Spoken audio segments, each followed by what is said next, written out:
सब योगी आत्माएं हैं। परिवार में रहते हो तो वहाँ बाबा कहते हैं हंस को बगुलों के साथ रहना पड़ता है। वो बगुले अवगुण देखने वाले, मछली खाने वाले बगुले ऐसे ही होते हैं ना, और हंस मोती चुगने वाले। लेकिन रहना पड़ता है, हिसाब किताब है, कर्मों का संबंध है, तो निभाना भी पड़ता है। लेकिन अंतर में ये पता है कि अब तो हम रिटर्न जर्नी पर हैं, वापस जा रहे हैं, और जिस स्थिति में आए थे उसी स्थिति में वापस जाना है। कौन सी स्थिति में आए थे? संपूर्ण पवित्र, संपूर्ण निर्विकारी, सर्व गुणों से संपन्न, उस स्थिति में आए थे और वापस उसी स्थिति में जाना है। बीच का यह खेल हमने खेला, अब यह खेल पूरा हो रहा है, नाटक पूरा हो रहा है। नाटक सदाई नहीं इस प्रकार चलेगा, खेल सदाई नहीं चलता है। शाम होती है, घर जाना होता है। हर एक चीज की अपनी अवधि होती है। तो ये 5000 साल का भी ड्रामा है। आज बाबा ने कहा कि कोई भी ये सारा ड्रामा देख नहीं सकता, क्योंकि दूसरा जन्म लिया तो पहले का जन्म का सब भूल जाएंगे। अगर किसी को सारे 84 जन्म याद रहे तो पता नहीं पागल हो जाए किस जन्म में कौन सा संबंध किसके साथ था, क्या क्या किया, सब एकदम कुछ भी भूले नहीं तो पागल हो जाए। लोग पागल क्यों हो जाते हैं? क्योंकि सब बहुत याद करते हैं, बहुत याद करते हैं, भूल ही नहीं पाते कुछ भी। तो एकदम नस भी फट जाती है दिमाग की, क्योंकि बहुत टेंशन में आ जाते हैं। तो ड्रामा अनुसार पिछला जन्म हम भूल जाते हैं, नए जन्म में आते हैं, फिर यहाँ से आत्मा गई शरीर छोड़ के तो ये जन्म भी भूल जाएंगे। कई कहते हैं ना, क्यों हमको पूर्व जन्मों की याद नहीं रहती? हम कहते अच्छा है, याद नहीं रहती। याद रहे तो पता नहीं क्या हो। पूर्व जन्म की पत्नी देखेंगे और इस जन्म की पत्नी साथ में है तो क्या होगा? पूर्व जन्म का जो बच्चा हो और इस जन्म का बच्चा, तो दिमाग ही फिर जाए। इसीलिए ड्रामा में ये भी नोंद है कि अगले जन्म में गए, पिछला जन्म भूल गया।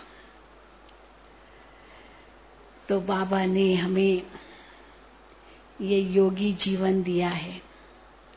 सतयुग में तो ये योगी जीवन भी भूल जाएगा, प्राय लोप सब कुछ हो जाता है। हालांकि आत्मा के अंदर तो ये सब संस्कार हैं, कोई भी पाठ मिटता नहीं है, सब अविनाशी नूंद है। आज भी बाबा ने कहा ना, लोगों को हलचल में ले आओ ये सुना करके कि इतनी छोटी सी आत्मा और उसमें कितना विशाल ह्यूज, बाबा ने शब्द बोला इंग्लिश ह्यूज। जब बाबा बोलते थे ना, ऐसे बाबा एक्शन भी करते थे। इतना बड़ा पार्ट है और है कितनी छोटी सी आत्मा। तो पहले शायद कोई ये न भी समझे, पहले नहीं समझता होगा कैसे कैसे इतनी छोटी सी और इतना कुछ ऐसा पार्ट कैसे होगा। बड़ा चाहिए ना तब बड़ा पार्ट होगा। लेकिन विज्ञान ने हम लोगों को अनुभव कराया है कि छोटी छोटी चीजों में भी वो शक्ति है ना। छोटी सी वो चिप होती है, छोटी सी, पर उसमें कितनी मेमोरी होती है। छोटा सा पेन ड्राइव पर कितनी उसमें अंदर पेन वो मेमोरी। तो हम देखते हैं कि किस प्रकार आत्मा के अंदर ये सारा पाठ है, लेकिन इस समय सारे कल्प में सबसे ऊंचा पाठ है, देवताओं से भी ऊंचा पाठ है। और इस समय हम दोनों पाठ को देख सकते हैं, आसुरी का पाठ और दैवी पाठ, और अभी योगी पाठ। या कहेंगे कि पहले भोगी थे तो भोगी, फिर दैवी, अभी योगी। तो भोगी जीवन भी जी के देख लिया, भले इस जन्म में न भी हो, कई कुमारियां आ जाती है, बाबा की जल्दी बन जाती है, लेकिन पिछले जन्मों का तो है ना, संस्कार तो है ना। कई कहते हैं कि इस जन्म में तो हमने गृहस्थ जीवन का अनुभव ही नहीं किया, चलो इस जन्म में नहीं किया। कई गृहस्थी कहते हैं, कुमारियों को कहते हैं आपको क्या पता गृहस्थी जीवन क्या होता है। तो भले न भी पता हो, लेकिन पूर्व जन्मों का तो अनुभव है ना आत्मा के अंदर, इसीलिए ये कह नहीं सकते क्या पता। तो इसीलिए बाबा ने हमें कहा वो तो है सब, लेकिन अभी कौन से पाठ को इमर्ज करना है। अभी केवल योगी जीवन के पाठ को इमर्ज करना है। देवताओं का जीवन तो बड़े ऐश का होगा, आराम का होगा, लेकिन अभी का जीवन आराम हराम बाबा कहते हैं ना, क्योंकि हमें बहुत कुछ पुरुषार्थ करना है। वहां तो जाकर के प्रारब्ध पाएंगे, बस मौज ही मौज होगा और तो कुछ होगा ही नहीं वहां। तो प्रारब्ध में तो कोई चिंता नहीं, लेकिन पुरुषार्थ में तो ख्याल चलता है। और फिर बाबा कहते हैं ये योगी जीवन है, ऐसे नहीं 2-4 घंटे का योगी जीवन होता है। योगी जीवन माना सारा ही जीवन योगी, ये नहीं 2-4 घंटे का योग। तो कई कहते बस हम 2 घंटा योग लगाते हैं, अर्थात 2 घंटे के योगी और बाकी समय क्या भोगी। उस दिन बाबा ने कहा था या तो योगी है या तो वियोगी है, भले भोगी नहीं भी है पर वियोगी तो बन जाते हैं ना। बाबा भूल जाता है, देहधारियों में फंसे रहते हैं, तो भल भोगी जीवन नहीं है, पर बाबा से तो वियोग हो ही गया, तो योगी नहीं है उस समय, लेकिन क्या है वियोगी है। और जब वियोगी बन जाते हैं तो फिर बाबा को पुकारते हैं, और योगी है तो बाबा साथ है, पुकारने की जरूरत ही नहीं है। उस दिन या कल की मुरली का वरदान था या आज का याद नहीं, लेकिन बाबा ने कहा कि देखो भक्त लोग कहते हैं कि भगवान सर्वव्यापी है, और तुम बच्चे क्या कहते हो बाबा साथ है। कल की मुरली थी। हाँ, तो एक प्रकार से ये सर्वव्यापी ही है। हम कई बार शिविर में ये बात बताते हैं, जो सर्वव्यापी नहीं है ये बात सिद्ध करते हैं ना, तो पहले हम बताते हैं कि जितना हम परमात्मा को सर्वव्यापी मानते हैं ना, उतना कोई नहीं मानता है। तो आश्चर्य खाते, अच्छा हमने तो सुना है ब्रह्मा कुमारियां तो परमात्मा को सर्वव्यापी नहीं मानती है। हमने कहा आपको क्या पता, जितना हम मानते उतना आप लोग भी नहीं मानते होंगे। तो कहते कैसे? हम कहते देखो हम कहाँ भी जाते हैं, हम कभी नहीं अपने को अकेला समझते हैं। विदेश में भी जाएंगे, अभी भी जा रही हूँ मैं कुछ दिनों के बाद, तो कई कहते अब अकेली जाओगी बहन जी, अकेली जाओगी? हम कहते नहीं अकेली तो नहीं, बाबा साथ है, अकेले कहाँ है। वैसे भी परिवार साथ है, यहाँ से प्लेन में चढ़ो और वहाँ उतरते सब मिलते हैं। तो इसीलिए सभी देशों में बाबा के सेंटर्स हैं और वो बुलाते हैं तो जाना होता है। तो इसीलिए हम कभी नहीं समझते कि हम अकेले हैं। अकेला वही समझेगा जिसको बाबा का साथ नहीं है। इसलिए बाबा का साथ है तो अकेले नहीं है, तो सर्वव्यापी है कि नहीं है? हा? साथ है ना। खाते हैं, पीते हैं, चलते हैं, फिरते हैं, बाबा साथ है। सोते हैं तो भी बाबा साथ है, जागते हैं तो भी बाबा साथ है। वो कोई जीवन साथी जो अगर कोई है भी जीवन में, तो वो कोई हर वक्त का साथी थोड़ी होगा। पति दफ्तर चला गया तो पत्नी अकेली है ना, पति तो दफ्तर में बैठा है, तो वो अलग हो गए। कहीं वो टूर पर गया तो कितने दिन अलग रहना, मना अकेले रहना पड़ता है। परंतु यहाँ तो जहाँ भी जाओ वो आपके साथ है, इसलिए अकेले तो कभी होंगे ही नहीं। परंतु साथ होते हुए भी और कोई साथ न हो तो एक ही साथ हो, और कोई नहीं। अगर इस दिल में और किसी को रख दिया तो फिर वो गायन है ना, दिल के टुकड़े हजार, कोई यहाँ गिरा कोई वहां गिरा। दुनिया में तो कितनों को दिल दे देते हैं, पर दिल क्या देते हैं? दर्द ही लेते हैं, है ना, दर्द लेते हैं। दिल दे करके दर्द लेते हैं, क्योंकि हर वक्त यही चलता है कि पता नहीं हमको छोड़ न दे, पता नहीं मुझे धोखा न दे दे, पता नहीं लगा रहता है। तो हर वक्त शक की निगाहें, अनुमान की, वहम की, अंदर में भावना, वो विचार चलते ही रहते हैं। पर ये हमारा माशूक कैसा है जो क्या करेंगे, शक करेंगे क्या बाबा पर?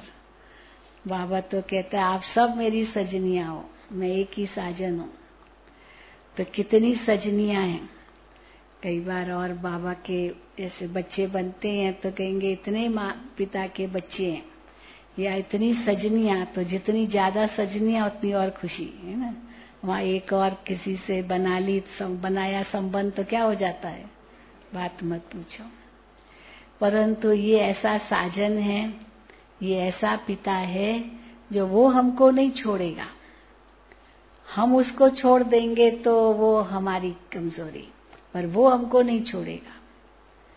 दुनिया में तो है कि पता नहीं मुझे छोड़ न दे, पता नहीं मुझे छोड़ न दे, पर यहाँ ये साजन कहता है मैं कभी नहीं छोड़ूंगा। तुम मुझे फारकती दे देते हो, तुम डाइवोर्स दे देते हो, मैं नहीं देता हूँ। मैं तो आया ही हूँ तुमको लेने के लिए।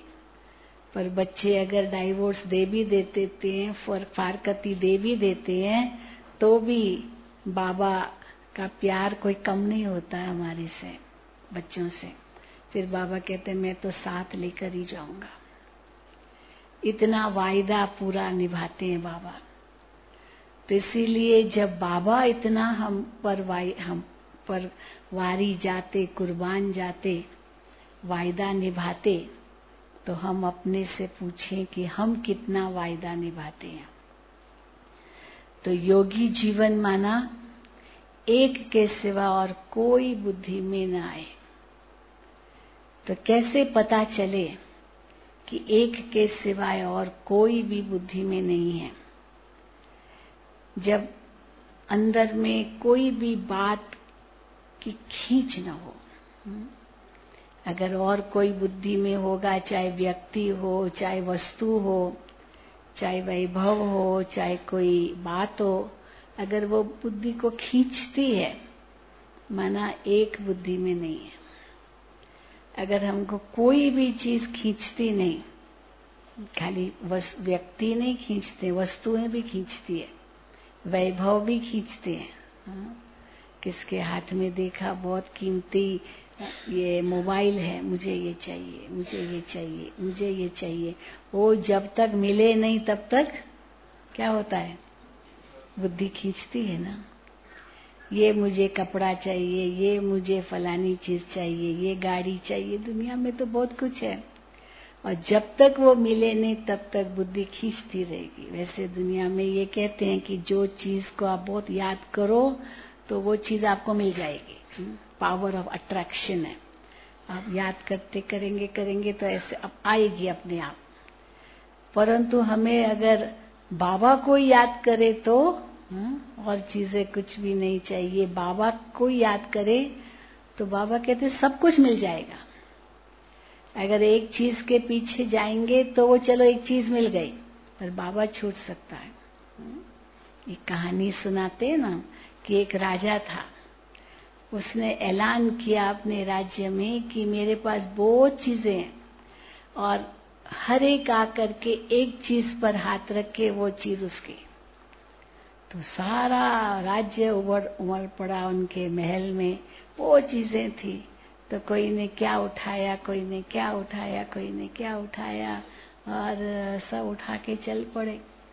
पर एक छोटी सी बच्ची थी, वो देखती रही, कुछ भी नहीं उठा रही थी, कुछ नहीं, पूरा टाइम सब देखती रही, पर उठाए ही नहीं कुछ। तो उसको राजा ने कहा, क्यों, उठाओ, कुछ भी चीज उठाओ, हाँ, जो आपको पसंद आए, जो पसंद आए उसको उठाओ। लेकिन उठाए नहीं। फिर आखिर राजा को तो आश्चर्य लगा कि आखिर इसको क्या चाहिए, यानी क्यों नहीं उठा रही है। तो बताओ आपको क्या चाहिए, आपको जो चाहिए वो मैं दूंगा, आप बोलो। तो उसने क्या किया, राजा को ही पकड़ लिया। समझ गए ना कि मुझे ये चाहिए। अभी राजा मिल गया तो माना सब कुछ मिल गया। हाँ, तो ये कहानी है, क्या पता। लेकिन राजा मिल गया माना एक चीज थोड़ी चाहिए हमको, तो सब कुछ। पर राजा की है तो राजा मिल जाए तो उसकी सारी चीजें हमारी। तो बाबा भी क्या कहते हैं, बाबा मिला माना सब कुछ मिला, चाबी मिल गई, बाबा रूपी चाबी मिल गई, सभी तालों की चाबी, तो सारे खजाने खुल गए। तो इसीलिए बाबा कहते हैं कि इतनी लगन हो तब कहेंगे योगी जीवन। इन आंखों में केवल बाबा बसता रहे, वो बिंदु बाबा, हाँ, बसता रहे। जिससे प्यार होता है उसको दो स्थान दिए जाते हैं, एक होता है दिल और दूसरी होती है आंखें। ये दो स्थान होते हैं, जिससे प्रीत होती है उनको देते हैं जगह। माँ कहेगी ये मेरा बेटा तो मेरी आंख का तारा है, तो क्या होता है, वो जैसे आंख में तारा है, माना जहान दिखाई दे रहा है। अगर वो तारा नहीं है तो कुछ नहीं दिखाई देता है। तो मेरा बच्चा मेरी आंख का तारा है, माना बेटा है तो जहान है। या कहेंगी कि मेरा बेटा मेरे दिल का टुकड़ा है, दिल का टुकड़ा, तो टुकड़ा मानेंगे। तो इसीलिए जिससे प्रीत होती है उसको या तो दिल में जगह देते हैं या तो आंखों में जगह देते हैं। मीरा ने कृष्ण को आंखों में जगह दी, इसीलिए वो क्या कहती थी, जिधर देखती हूँ उधर तू ही तू, बस तू ही तू, यही उसकी बुद्धि में था। मुझे किसी ने मीरा की फिल्म दिखाई थी, मुझे तो बहुत अच्छी लगी। माना भले उसने शादी की, रानी बनी, बहुत कुछ की, लेकिन वो राणा को भी यही कहती है, मुझे गिरधर के लिए ये चाहिए, कुंडल चाहिए, फलाना चाहिए, ये चाहिए, गिरधर के लिए खाना, पहले गिरधर को खिलाऊं, हाँ, सब कुछ माना गिरधर के लिए सब कुछ, कान्हा के लिए सब कुछ।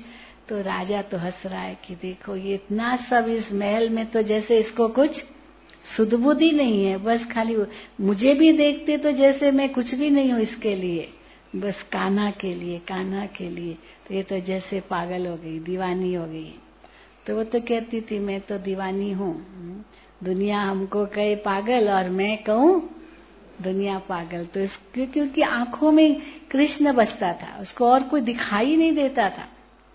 तो अब जो आंखों में होगा वही सब जगह दिखाई देगा ना। इसीलिए सर्वव्यापी की बात जो निकली वो इसी के आधार से निकली है।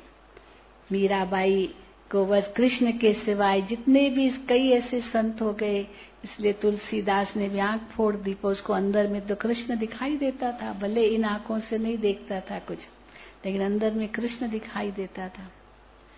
तो इसी प्रकार तो सूरदास ने अपनी आंखें फोड़ दी, लेकिन सूरदास तो कृष्ण का भक्त था। तो भले इन आंखों से कुछ नहीं देखता था, लेकिन कृष्ण उनको दिखाई देता था। आप समझते हो, जिनको इन आंखों से नहीं दिखाई देता उनको अंदर भी कुछ दिखाई नहीं देता, ऐसी बात नहीं है, अंदर बहुत कुछ देख सकते हैं। मैं आपको एक छोटा सा मिसाल दूं।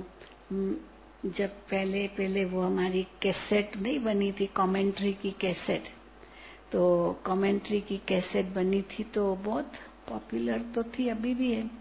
तो मैं गई थी बैंगलोर, तो वहाँ हम बैंगलोर में क्लास कराया, तो वहाँ पर 2 ऐसे भाई थे जिनको दिखाई नहीं देता था। तो काला चश्मा पड़ा हुआ था, पर हमें क्या पता चले कि वो तो बैठे थे क्लास में। तो जब क्लास पूरा हुआ तो टीचर ने परिचय कराया कि ये वही बहन है जिसकी आप कैसेट सुनते हो, आवाज, कमेंट्री की आवाज। तो वो तो खड़े थे केवल, और तो मैं उनके जैसे पास ही थी, तो मेरे नजदीक आ गए और मेरा ऐसे हाथ ऐसे करने लगे, हाथ। तो मैं तो घबरा गई, यानी ये क्यों मेरे हाथ, क्या बात करे ना, हाथ क्यों लगा रहे हैं। लेकिन वो बहन ने मुझे इशारे से कहा कि इनको दिखाई नहीं देता है, तो जैसे फील कर रहे थे ना, वाइब्रेशंस ले रहे थे, नहीं तो आंखों से लेते, पर वो फील किया।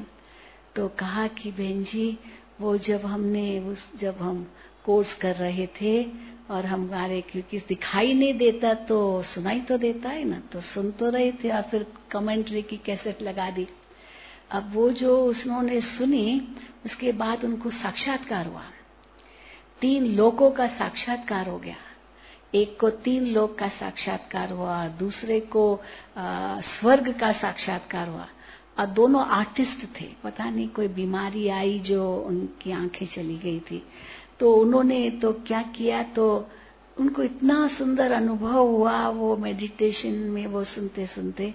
तो उन्होंने कहा, हम टीचर को कहा कि हमको ना कागज पेंसिल दो।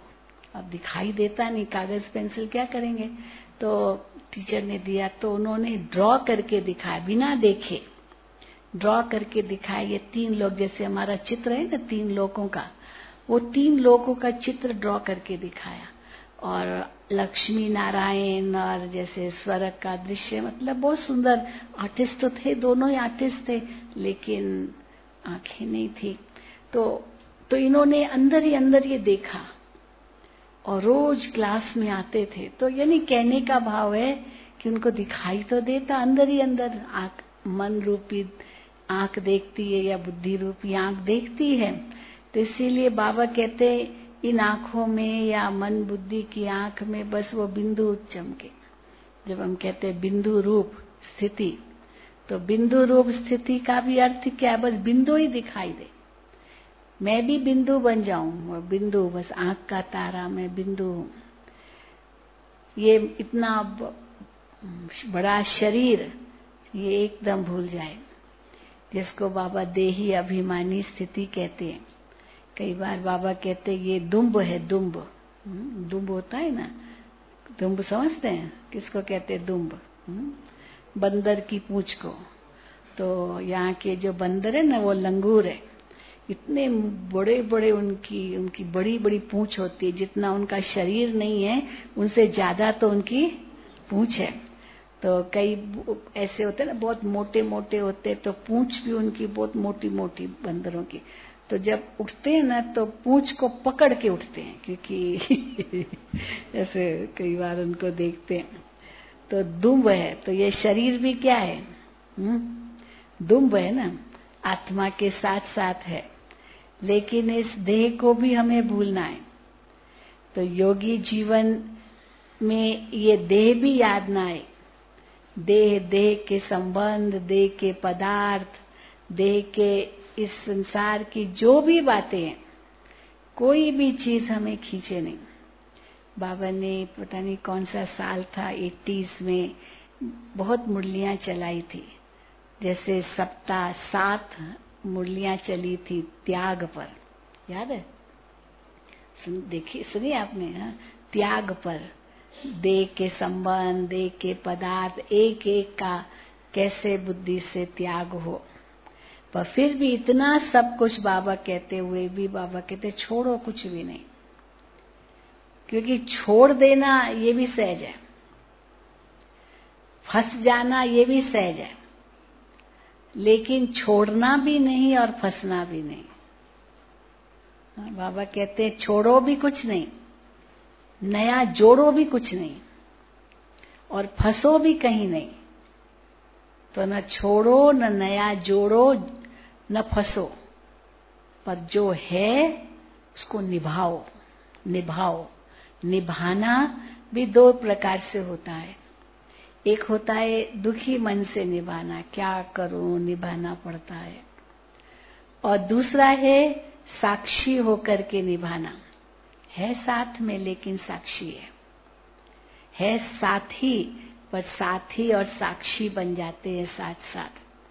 तो इसको निभाना कहेंगे, क्योंकि छोड़ तो सकते नहीं, हिसाब किताब जो है वो तो चित्तू करना ही है। चलो छोड़ के चले भी, अगर हिसाब किताब अगर है तो वो खींचेंगे ना, कि नहीं खींचेंगे। छोड़ दिया माना हिसाब किताब पूरा हो गया क्या? कभी नहीं। क्योंकि हिसाब किताब खींचेंगे, इसीलिए बाबा कहते छोड़ना भी नहीं है, लेकिन ऐसा साक्षी होके रहना है जो फंसना भी नहीं है। ये योगी जीवन की विशेषता है, क्योंकि सब संबंध एक से है। तो मम्मा से जब ये बात पूछी गई कि मम्मा ये कैसे होगा, तो मम्मा ने कहा उसकी बहुत सहज युक्ति है कि हर वक्त समझो मेरा ये मेरी अंतिम घड़ी है। हर वक्त मेरी अंतिम घड़ी है। अंतिम घड़ी के समय कोई और याद आएगा क्या? जाना है, पता है जाना है। हाँ, और कई साल जीना है तो बुद्धि यहाँ वहाँ जाएगी। बस अभी जाना है तो बुद्धि उपराम होती जाएगी।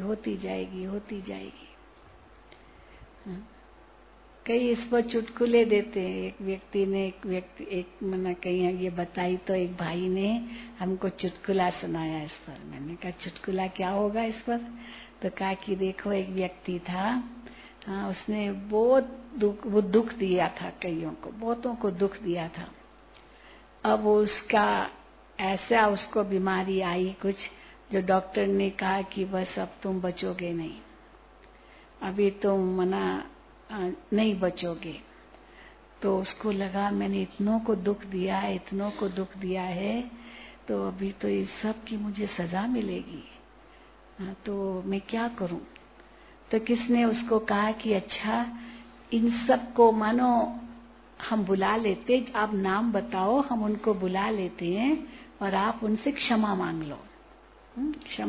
लो। तो सबके नाम लिए, तो उन सब ने सोचा कि चलो बेचारा अभी मरने पर है, अब क्षमा मांगने के लिए उसने बुलाया है, चलो हम जाते हैं। तो एक एक करके गया और उनके आगे रोता रहा, मुझे क्षमा करो, मैंने आपको बहुत दुख दिया है। ताकि क्षमा मांगने से वो हिसाब किताब चित्तू हो जाएगा। वो रोता रहा। तो उसके बाद क्षमा करो, तो सबने कहा ठीक है, क्षमा कर दिया ना, रो मत, क्षमा कर दिया, चलो आप सबको क्षमा कर दिया। अचानक वो शांत हो गया और कहता है लेकिन देखना, अगर मैं मरा नहीं ना तो मैं सबका बदला लूंगा। समझ गए ना? अगर मैं मरा नहीं तो सबका मैं बदला लूंगा। मतलब कुछ जो कहा, तो मरना है इसलिए क्षमा करो, पर नहीं मरा तो छोड़ूंगा नहीं, मैं छोड़ूंगा नहीं। हाँ देखो, ये तो ठगी हो गई ना। तो क्षमा करो और भूल जाओ ना, या क्षमा करो क्योंकि मर रहा हूं और नहीं मरूंगा तो छोड़ूंगा नहीं। तो बाबा ने हम बच्चों को कहा कि हर घड़ी अपनी अंतिम घड़ी समझो। सच्ची बात हम तो देखते, अगर ये देखिए अभी मैं आत्मा शरीर छोड़ूं, मुझे कौन याद आएगा?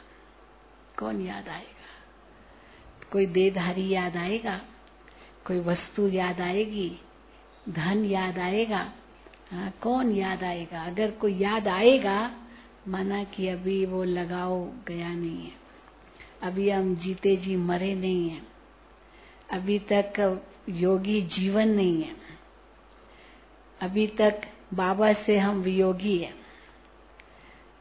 तो योगी जीवन अर्थात कुछ भी बुद्धि में नहीं आया, और जिस समय जो बात याद करनी है वो आए, ऐसे नहीं कि नहीं आए, आवश्यकता अनुसार जिम्मेदारी अनुसार तो वो बात तो आएगी। अभी यहाँ आना है हमको, तो अभी हम कुछ भी याद न करूं तो ऐसे बैठी रहूंगी, लेकिन नहीं, क्लास में पहुंचना है, जिम्मेदारी है, तो जिम्मेदारी है तो उसके लिए सोचना तो पड़ेगा ना।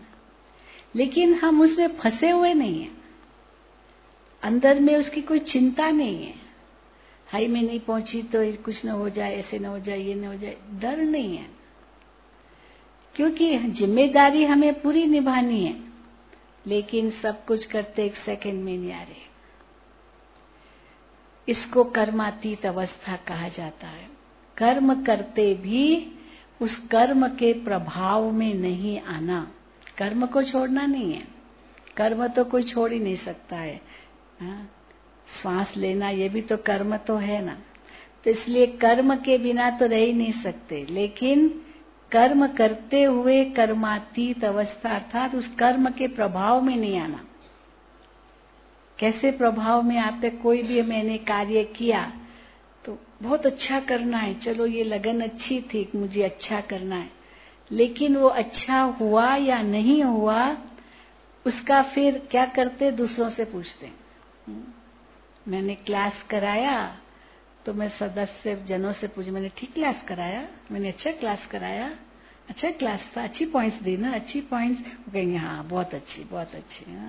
खाना पकाया तो खाना पकाने के बाद सबने खाया, कैसा लगा आपको, ये सब्जी कैसे लगी, अच्छी थी, वो कहेगा जरूर अच्छी थी, कौन कहेगा वो अच्छी नहीं थी। भले सिंपल होगी, लेकिन पूछ रहा है कोई, माना वो तारीफ चाहता है, वो तारीफ चाहता है कि हाँ आपने बहुत अच्छी सब्जी बनाई, बहुत अच्छा खाना बनाया, क्योंकि हम पूछ रहे हैं ना कैसा लगा खाना, अच्छा लगा, इसका मतलब है कि जो पूछ रहा माना उसने बनाया है, नहीं तो बस परोस रहे ना, अभी यहाँ ऊपर परोस रहे हैं, आप पूछेंगे क्या खाना अच्छा लगा, भाई जो है वही दे रहे हैं। पर तो जो बनाता है ना उसको लगता है कि मेरी प्रशंसा हो, क्योंकि मैंने मेहनत तो की है, तो पूछेगा मैंने ठीक बनाया है, मैंने अच्छा बनाया।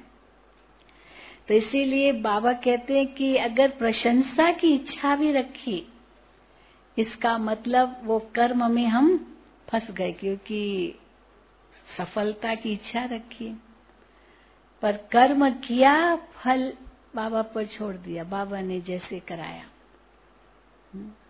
तो बाबा ने जैसे कराया तो बाबा जाने, अगर ठीक नहीं था वही बाबा, हमने मेहनत अच्छी की, परंतु फल मुझे चाहिए, इसके लिए मैं प्रश्न करूं कैसा था, अच्छा था, वो अच्छा जरूरत ही नहीं है, हो गया खत्म, दूसरी घड़ी वो बात भूल गई। तो योगी जीवन माना हर श्वास, हर संकल्प, हर घड़ी, हर सेकंड समझो, और कुछ भी याद ना आए, और सब कुछ करते हुए भी एक सेकंड में न्यारा हो सके, ये है योगी जीवन। क्योंकि इसी से ही हमारी संपन्नता, संपूर्णता आएगी। ब्रह्मा बाबा को ऐसे ही देखा, मम्मा को ऐसे ही देखा, न्यारी अवस्था। आपको मालूम हो कि 6 मास पहले जैसे मम्मा का डिक्लेयर हुआ उनको कैंसर है, तो डॉक्टर ने बता दिया कि काफी फैल गया है, क्योंकि उस समय कोई दवाइयां भी नहीं थी, कुछ नहीं थी, कि ये तो फैल गया, 6 मास से ज्यादा नहीं रह सकेंगे। तो रमेश भाई अनुभव सुनाते, क्योंकि मम्मा रमेश भाई के घर में रही थी, तो डॉक्टर ने तो जवाब दे दिया, अनीला बहन उनकी जो सिस्टर थी, वो बाबा मम्मा सबके देखते थे, वही डॉक्टर थी। तो बाबा से पूछा रमेश भाई ने, बाबा ये मम्मा को बताएं कि भाई 6 मास से ज्यादा नहीं रह सकेंगे। तो बाबा ने कहा हाँ भले बताओ, मम्मा तो न्यारी प्यारी है। तो रमेश भाई ने बहुत ही जैसे हिम्मत करके मम्मा को बताया। पर मम्मा तो पहले से समझ गई थी। और मम्मा ने कहा कोई बात नहीं, कोई बात नहीं। पर इतना सब कुछ पता होते हुए भी मम्मा तो वैसे ही न्यारी थी, न्यारी और प्यारी थी। और कैसे मम्मा को देखते थे, इतनी व्याधि होते हुए भी मम्मा का चेहरा इतना प्रसन्न था, कोई सोच भी नहीं सकता था कि अभी इनकी मना ज्यादा नहीं जिएंगी। तो क्या कारण था? क्योंकि वो हर समय विदेही स्थिति में रहती थी। किया फिर न्यारी हो गई, किया न्यारी हो गई। बड़ी दीदी का भी यह लास्ट दिनों में हमने अनुभव किया, दादी जी का भी किया। बड़ी दीदी तो यही कहती थी, अब घर जाना है, अब घर जाना है। समझो दीदी के पास कोई गया, कोई समस्या लेकर, कोई बात ये मेरा ये तेरा न कई बातें होती है, तो दीदी कहती थी छोड़ो, अब घर जाना है, अब घर जाना है। हाँ, छोड़ो इस बात को, क्यों इसके पीछे इतना जाते हो। तो क्योंकि दीदी भी इतनी न्यारी हो गई, इतनी न्यारी हो गई, जो बात मत पूछो।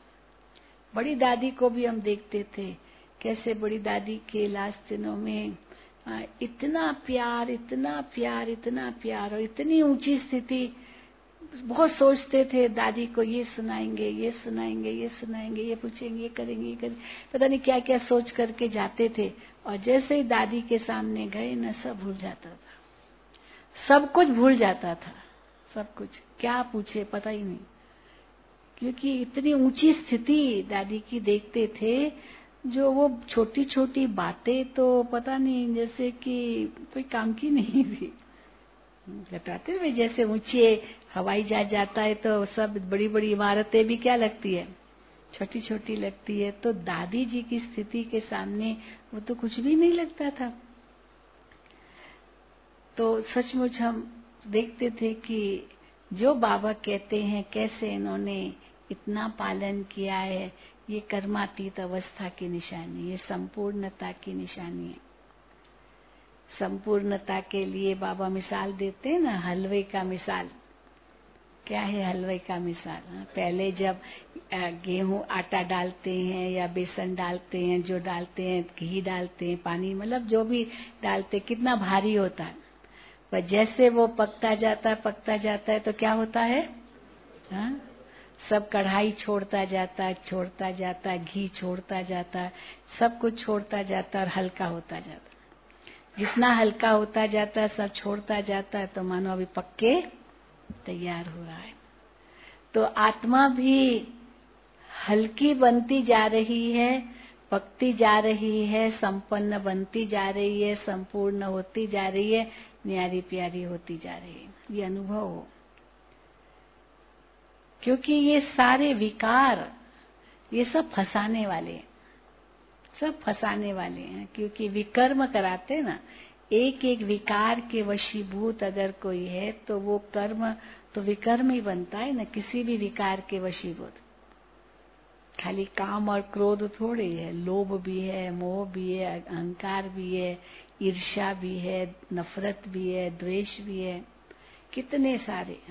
उस दिन बताया था ना, खाली क्रोध की अग्नि में थोड़ी इंसान जलता है, कितनी अग्नियां हैं। वो चिता पर तो कोई शव जलता है, मुर्दा जलता है तो एक ही बार, पर जीवन में क्रोध की भी चिता है, अग्नि है ना। फिर चिंता की भी चिता है, सारा दिन चिंता चिंता चिंता में जलते रहते हैं। ईर्ष्या की भी चिता है, सारा दिन ईर्ष्या ईर्ष्या, इसको है मुझे भी चाहिए, इसको है मुझे भी चाहिए, ये आगे क्यों, मैं क्यों नहीं, ईर्ष्या। नफरत की भी अग्नि है, सारा दिन नफरत ही नफरत। तो बाबा कहते हैं ये इन सब अग्नियों से पार हो जाओ, बस योग की अग्नि तपाओ। मुझे पावन बनना है, मुझे संपूर्ण बनना है, मुझे कर्मातीत बनना है, मुझे वापस जाना है, मुझे देवता बनना है, और दूसरों को मत देखो, बस तब संपूर्ण बन सकेंगे। हम तो मम्मा का बहुत मिसाल देती थी, हमारी मनोहर दादी जी, हमारे वरिष्ठ भाई बहने, रमेश भाई ने एक बार क्लास कराया था कि बॉम्बे में दादी मम्मा रहती थी, काफी समय रही मम्मा। तो मम्मा को एक दिन थोड़ा घुमाने ले गए थे, तो घुमाने ले गए थे तो घुमाना माना कि दिखाना है। तो एक जगह वो लाइट्स बहुत थी, बहुत अच्छी, माना एक बोर्ड था उसमें लाइट बहुत थी। तो वहां पर तो जैसे गाड़ी में जा रहे थे तो मम्मा को कहा रमेश भाई ने, मम्मा आपने वो देखा? मम्मा ने कहा क्या देखा? मम्मा वहीं से तो हम गुजरे, आपने देखा? कहती मैं ये सब नहीं देखती हूँ। मम्मा ने कहा क्योंकि क्यों हम टाइम वेस्ट करें, ये देखूं वो देखूं जिससे कोई मतलब नहीं है, कोई लेना देना नहीं है, क्योंकि हमें कुछ लेना तो है नहीं। हाँ? तो इसलिए लेना नहीं है तो उसमें बुद्धि जाए क्यों? तो इसलिए बुद्धि जाए ही नहीं। कई अपनी परीक्षा लेते हैं कि देखे बुद्धि जाती है कि नहीं जाती है, जानबूझ करके करेंगे, देखे। वो ये एरिस्टोटल या सोक्रेटिस एक बहुत बड़ा फिलोसोफर होकर के गया, तो उसकी मैं किताब पढ़ रही थी, तो बहुत बड़ा फिलोसोफर था। तो वो रोज क्या करता था, दुकानों में जाता था और रोज दुकानों का चक्कर लगाता था, खाली देखता रहता था, लेकिन कभी कुछ खरीदता नहीं था, कुछ भी खरीदता नहीं था। तो एक दिन एक दुकानदार ने उसको कहा कि आप रोज यहाँ आते हो, रोज चक्कर लगाते हो, पर कभी कुछ खरीदते नहीं हो, क्या आपके पास पैसा नहीं है? इच्छा है पर पैसा नहीं होता है ना, तो इच्छा होती है पर खरीदते नहीं है। आपको कुछ भी चाहिए आप ले लो, कोई बात नहीं। हाँ, मैं रोज आपको देखता हूँ। और उसी वहीं खड़ा होता है। तो उसने कहा नहीं, मुझे खरीदना है लेकिन पैसा नहीं, ऐसी बात नहीं है। तो फिर क्यों रोज आते हो? जब खरीदना भी नहीं है और पैसा नहीं, ऐसी ये बात भी नहीं, फिर क्यों रोज आते हो?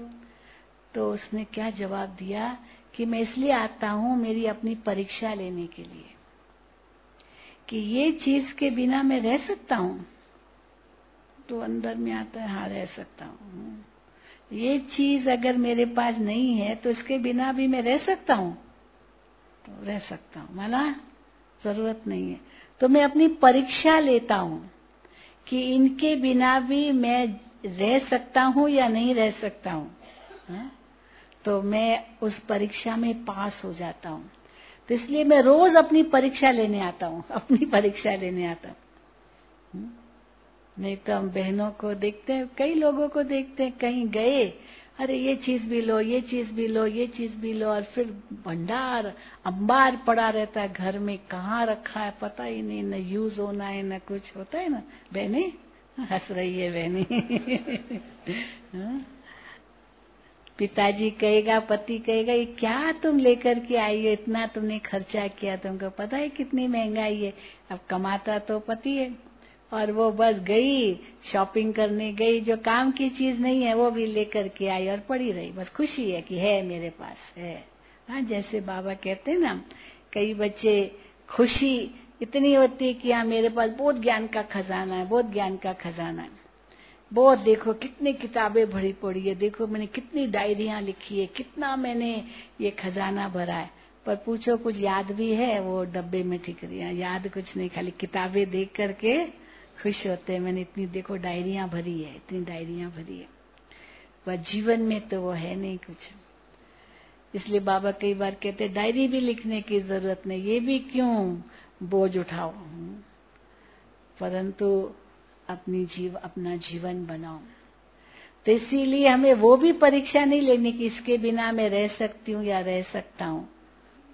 जरूरत नहीं ऐसी परीक्षा लेने की, देखते हुए भी नहीं देखो, ये है हमारी स्थिति। इसलिए बाबा कहते हैं कि ये देखते हुए नहीं देखो, सुनते हुए नहीं सुनो, ये बहुत ऊंची अवस्था है। ये दो ये इंद्रियों के लिए बाबा कहते हैं, क्योंकि देखना तो बंद नहीं होगा ना, आंखें है तो दिखाई तो देगा, लेकिन देखते हुए भी नहीं देखो, सुनते हुए भी नहीं सुनो, क्योंकि आप किसी का मुख तो बंद नहीं कर सकोगे, तो सुनाई तो देगा ही। परंतु हम सुनते हुए भी न सुने, ये हमारे ऊपर है। उसको नहीं हम रोक सकते, उनको नहीं कह सकते ऐसे क्यों कहते हो आप मेरे लिए। वो कहते कहूंगा, फ्रीडम ऑफ स्पीच है भारत के अंदर, तो है ना फ्रीडम ऑफ स्पीच। कोई भी किसी के लिए भी कुछ भी बोल दो, परंतु हाँ चलो ऐसी बात है तो वो मान हानि का केस कर लेते हैं कि ऐसे कैसे कह दिया आपने मेरे लिए, आपके पास क्या प्रमाण है जो आपने ऐसे मेरे नाम से कर दिया। तो FIR भी दर्ज करा लेते। आजकल तो पता नहीं क्या क्या है संसार में। तो दुनिया में तो बहुत कुछ है, परंतु आप किसी का मुंह बंद नहीं कर सकते हो, नहीं कर सकते हो, क्योंकि वो कहेगा फ्रीडम, भारत तो स्वतंत्र है ना। प्रधानमंत्री के लिए भी कहेंगे, किसके लिए भी कहेंगे, और भगवान के लिए तो क्या नहीं कहते दुनिया में। ये भगवान तुम कितने बेरहमी हो, कितने बहरे हो, यहाँ तक भी कह देंगे, सुनता नहीं है भगवान मेरा। तो बेरहमी भी बन गया तो बहरा भी बन गया, क्योंकि अंदर में बहुत स्वार्थ है। तो भगवान भी सुनते हुए क्या करता है, कुछ करता है? हाँ? सजा देता है क्या, तुमने मुझे ऐसे क्यों कहा? ठीक है, बाबा तो मुस्कुराता है। तो इसीलिए बाबा हमें कहते हैं कि देखते हुए नहीं देखो, सुनते हुए नहीं सुनो, क्योंकि आगे चल करके बहुत बातें आएंगी और भी आएंगी, चारों तरफ से परीक्षाएं आएंगी। इसलिए अंतर को हमें शक्तिशाली बनाना है, बाहर से नहीं। बाहर से हम क्या बना सकेंगे, कितना क्या दिखाएंगे हम? कुछ भी दिखाने की जरूरत नहीं है। कुछ भी को क्या सजाएंगे अपने आप को? हाँ, बाबा कहते सिंपल लिविंग, सिंपल, परंतु अंदर को शक्तिशाली बनाते जाओ, क्योंकि अंत में वही काम आएगा। एक सेकंड में अशरीरी बन सको, एक सेकंड में, क्योंकि अंत के समय एक सेकंड की परीक्षा होगी, लेकिन उसके लिए बहुत काल का अभ्यास चाहिए। होगी एक सेकंड की परीक्षा, लेकिन अगर अशरीरी बनने का अभ्यास नहीं होगा तो उस समय सहज न्यारे नहीं बन सकेंगे, नष्टो मोहा स्मृति स्वरूप नहीं बन सकेंगे। इसलिए बहुत काल का अभ्यास चाहिए, जो अंत के समय बस बाबा के सिवा और कुछ भी याद न आए, और वो अभ्यास चलते फिरते, खाते पीते, उठते बैठते। इसलिए बाबा ने कहा है कि ये 5 स्वरूपों की याद कदम कदम पर बाबा कहते हैं। और ये बिंदु स्वरूप की स्थिति अर्थात वो अशरीरी स्थिति, वो विदेही स्थिति, न्यारी प्यारी स्थिति, इन आंखों की बिंदु में शिव बाबा बिंदु समाया हुआ, वो बिंदु ही दिखाई दे और मैं बिंदु बनकर बिंदु को ही याद करूं और बिंदु लगाऊं। बिंदु बनना है, बिंदु को याद करना है और बिंदु लगाना है ना? वो गीत, भाई गीत बजाना, वो बिंदु वाला। बस ये 3 बिंदु अगर सदा याद रहे तो एक तो आगे कोई विकर्म नहीं होंगे, समय, श्वास, संकल्प शक्ति सब बच जाएगी। और दूसरा, जितना बिंदु लगाते जाएंगे तो क्या होगा? हाँ, उतने ही हमारी कमाई बढ़ती जाएगी। 0 0 1 के बाद जितने 0 लगाएंगे उतना क्या होगा? हाँ? 1 का 10, 10 का 100, 100 का 1000, 10,000 बढ़ती जाएगी। इसलिए बाबा कहते कदम कदम में पदम की कमाई। पर वो पद्मों की कमाई कब होगी? जब बिंदु लगाएंगे। देखो आपके टीचर का नाम ही बिंदु है। हाँ, बिंदु है। तो बिंदु को याद करेंगे ना। हाँ? तो आपके लिए तो बड़ा सहज है बिंदु बनना।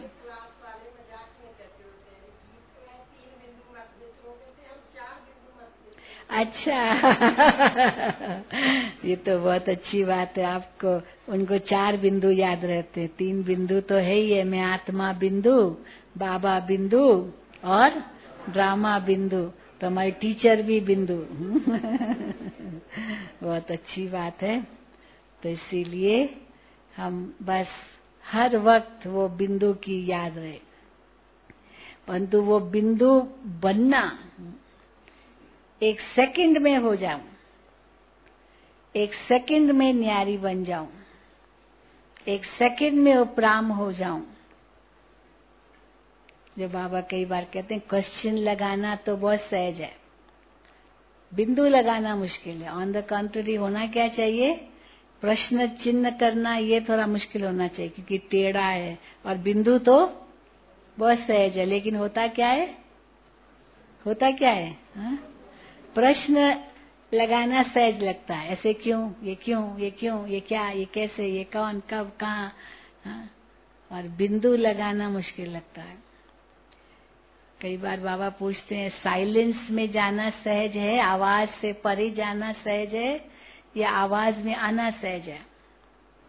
तो बच्चे कहते हैं बाबा आवाज में आना सहज है। पर होना क्या चाहिए, आवाज से परे जाना सहज होना चाहिए ना, सोचने की जरूरत ही नहीं। आवाज से परे एक सेकंड पर सोच बंद ही नहीं होते इसलिए आवाज में भी आना पड़ता है। होना चाहिए कि आवाज से परे जाना सहज होना चाहिए। बिल्कुल भाई, कहा गया 4 दिन मौन रहो। कौन थे जिन्होंने सचमुच पूर्ण मौन निभाया, हाथ उठाओ। अच्छा भाई, इनको तो आप इनाम देना बिंदु बहन, ये 4 जने केवल कहते हैं। दोबारा हाथ उठाओ जिन्होंने पूरा मौन निभाया। अच्छा, 1 2 3 4 5, देखो बहनों में एक ही। हाँ,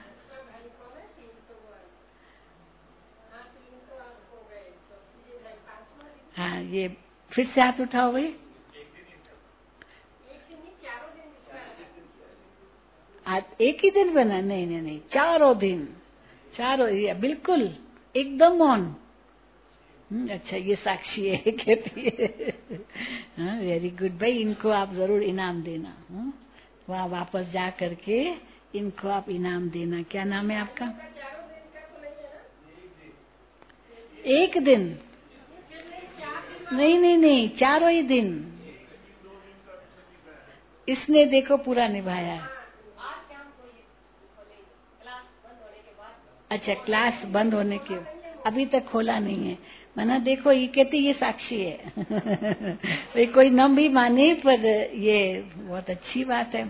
तो देखो, एक ही पास हो गए, इनके लिए ताली बजाओ। बहुत अच्छा, कोई बात नहीं। हाँ चलो अभी, लेकिन लक्ष्य तो लेकर गए ना। कभी ऐसे आप वापस जाएंगे, हफ्ते में 1 दिन रखो भी, आज मेरा मौन है, हफ्ते में 1 दिन मौन रखो, या रोज शाम को बिल्कुल मौन रखो, या सवेरे के समय कुछ घंटे, या शाम के समय कुछ घंटे, पर लक्ष्य रखो कि मुझे बिल्कुल मन का भी मौन रखना है। हमने तो ये एक भाई था, वो अपना अनुभव सुना रहा था कि मैंने अपने सब मित्र संबंधियों को ईमेल कर दिया या फोन में बता दिया कि फलाने टाइम से फलाने टाइम तक मेरे से कोई फोन पर बात नहीं करे, मैं जवाब नहीं दूंगा। नोट वो टाइम बता दिया, सवेरे 8 बजे तक मेरे से कोई बात नहीं करे, शाम को 6:30 से 7:30 8 बजे तक कोई मेरे से बात नहीं करे। इसलिए मोबाइल ही मैं स्विच ऑफ करके रखूंगा, कोई जरूरत नहीं है मुझे, किसी से कोई ट्रांजैक्शन नहीं करना है। तो पहले थोड़ा उसको भी मुश्किल लगा, दूसरों को भी मुश्किल लगा, लेकिन बाद में जब सबको पता चल गया तो उन्होंने महसूस कर लिया कि भाई देखो, इस समय ये मिलेगा नहीं, ये बात नहीं करेगा, तो उन्होंने भी छोड़ दिया नेचुरली। पर ये अपने ऊपर अडिग रहा। कईयों ने कहा ऐसे कैसे होगा, आप ये आप से तो काम होता है, ये होता है। उसने कहा नहीं, ये मुझे बाबा से अंदर से प्रेरणा आती है, अब जो कर सके। हाँ, क्योंकि कारोबार भी तो बहुत होता, हम जानते हैं, लेकिन ये अपने ऊपर है कि हम कितना अपने ऊपर अटेंशन दे रहे हैं, अपनी स्थिति को न्यारा प्यारा बनाते हैं, अपने को उपराम रख सकते हैं। एक बाबा दूसरा न कोई, वही बुद्धि में रह सकता है। अन्य बातों से हम फारिग हो जाते हैं, किसी में परपंच में नहीं, न पर चिंतन हो। बाबा कहते 4 पर निकालो, 1 पर जोड़ो। 4 पर कौन से निकालो? पर चिंतन, पर दर्शन, पर ग्लानि और पर मत। पर ग्लानि या पर निंदा, तो पर चिंतन, पर मत, पर दर्शन और पर ग्लानि। ये 4 पर निकालो, पर एक पर लगाओ। कौन सा? परोपकार। परोपकार। हर आत्मा का कल्याण हो, किसी का भी अकल्याण का कभी भी सोचना नहीं है, क्योंकि अब वापस घर जाना है। अगर कुछ अकल्याण किया किसी का, किसी को दुख दिया, तो बाबा कहते 100 गुना सजा मिलेगी। तो धर्मराज से भी डरना नहीं है, लेकिन सच्ची मित्रता भी धर्मराज से तब होगी जब धर्मराज भी सलूट मारे, हाँ, कि पास विद ऑनर होके जा रहे हैं। तो ऐसी स्थिति अपनी यहाँ से बना के जाना है। हाँ, बहुत ऊंची बातें हैं। बाबा कहते हैं ऐसे ना हो कि वहां जाकर कहो क्या करूं, क्या करूं, क्या करूं, क्या करूं, क्या करूं, नहीं करो, कैसे करूं, कैसे करूं, नहीं करो, ऐसे। हाँ? वाई वाई वाई नहीं कहो, बाबा कहते फ्लाई। और वाह वाह के तो गीत गाएंगे ही ना, सभी यही तो गाएंगे। कुछ भी ऐसी बात हो जाए, हाय हाय नहीं, लेकिन वाह वाह बस। तो देखो इतनी ऊंची स्थिति बन जाएंगी, उड़ती कला का अनुभव होता रहेगा, सदा मुस्कुराते रहेंगे, सबको सुख देते रहेंगे और उड़ते रहेंगे। ओम शांति, ओम शांति, ओम शांति। चलिए अभी हम सब इसका अनुभव करें।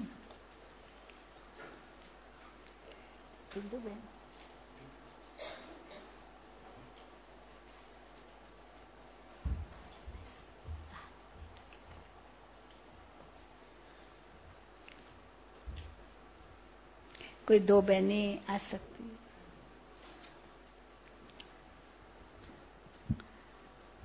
तो चलिए अभी हम उड़ती कला का अनुभव कैसे करें, विदेश स्थिति कैसे बनाएं, बिंदु रूप की स्थिति कैसे अनुभव करें,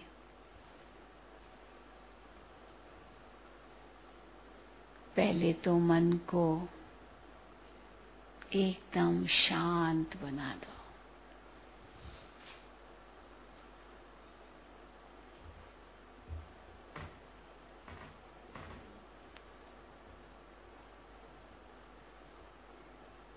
शांति के सागर में चले जाओ।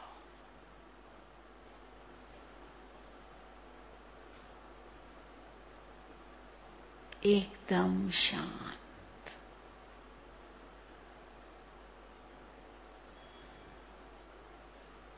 सागर की लहरों में भी नहीं लहराना है, लेकिन तले में चले जाना है।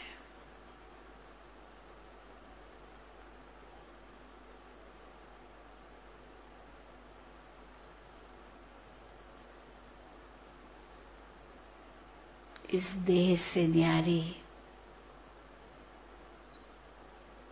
मैं एक शांत स्वरूप आत्मा हूँ।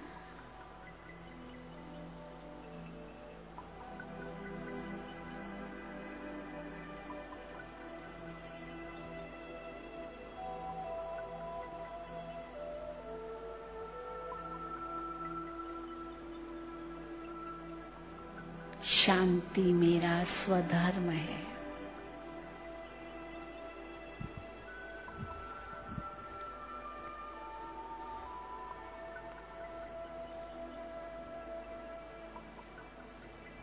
शांति मुझ आत्मा का मूल स्वभाव है।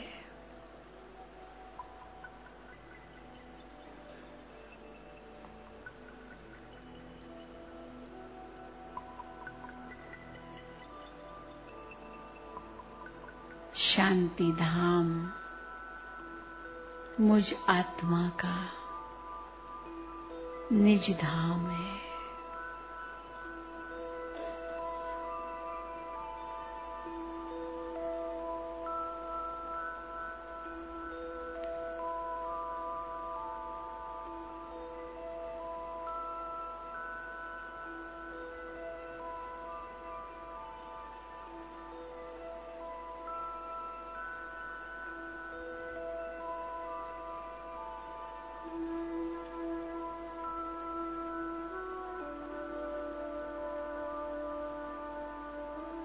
शांति का सागर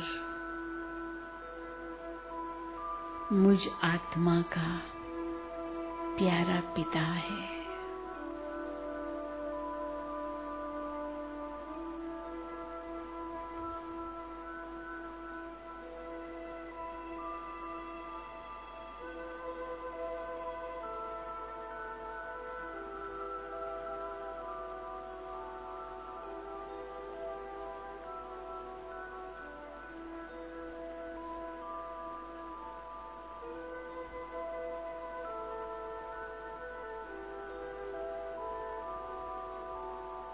बिंदु में सिंधु को देखो।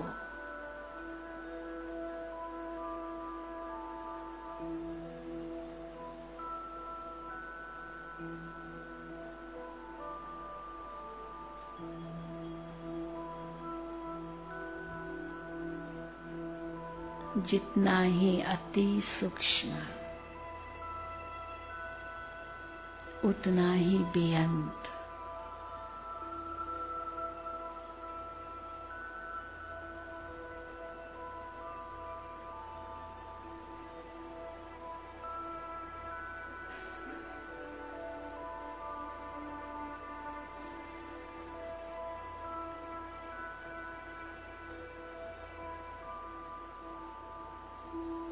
मैं शांत स्वरूप आत्मा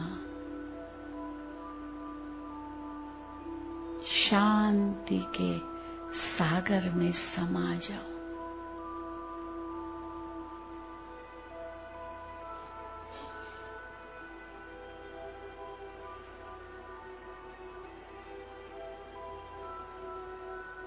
मैं आत्मा बिंदु सिंधु में समा जाऊं।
मेरे सर्व संबंध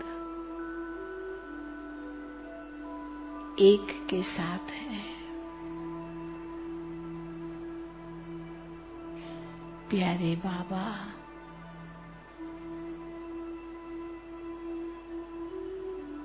आप ही मेरे सर्वस्व हो।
सब रस एक में ही समाये हुए हैं।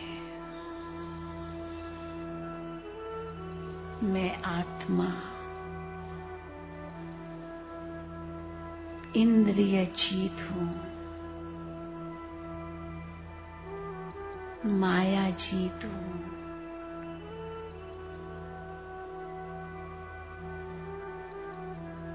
प्रकृति जीत हूँ।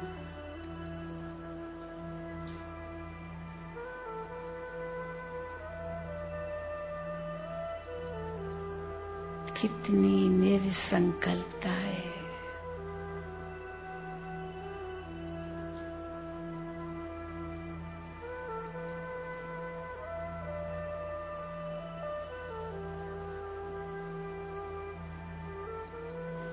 मैं आत्मा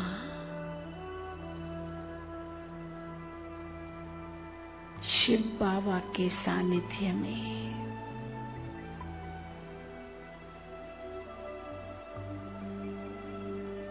भरपूर हूँ।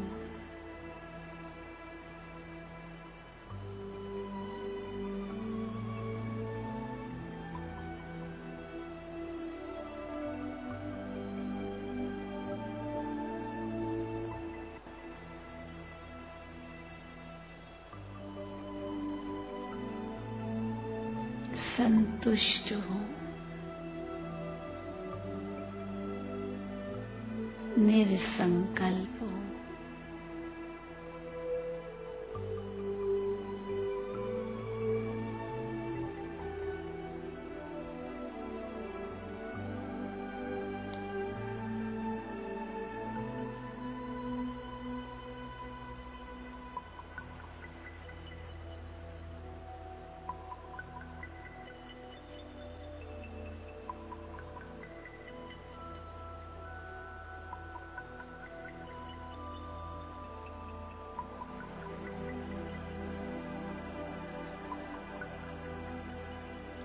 कितनी शांति,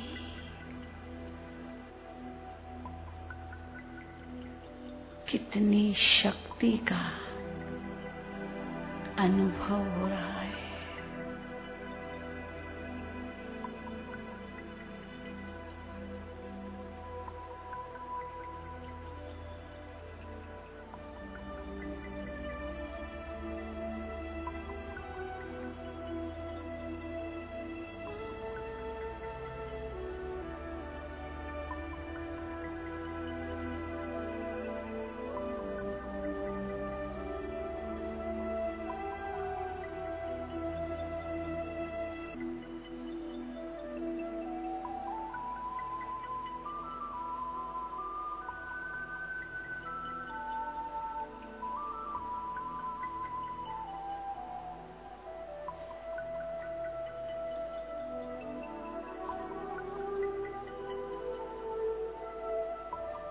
मेरा तो एक शिव बाबा, दूसरा न कोई।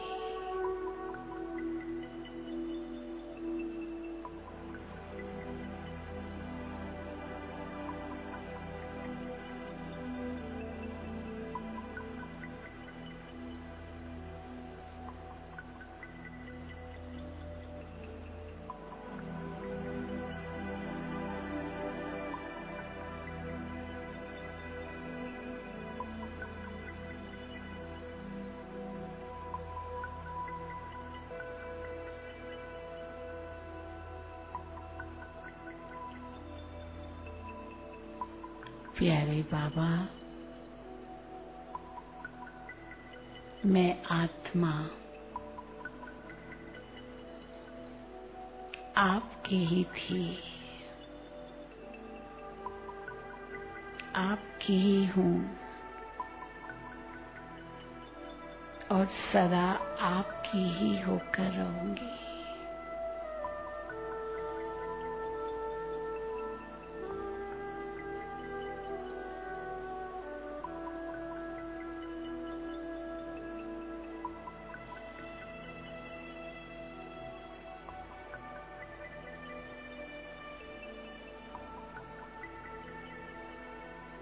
आपसे कितना प्यार मिल रहा है।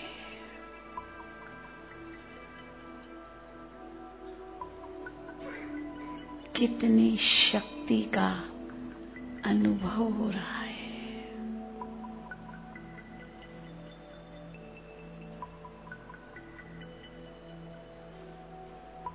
आपको पाकर मैंने सब कुछ पा लिया बाबा।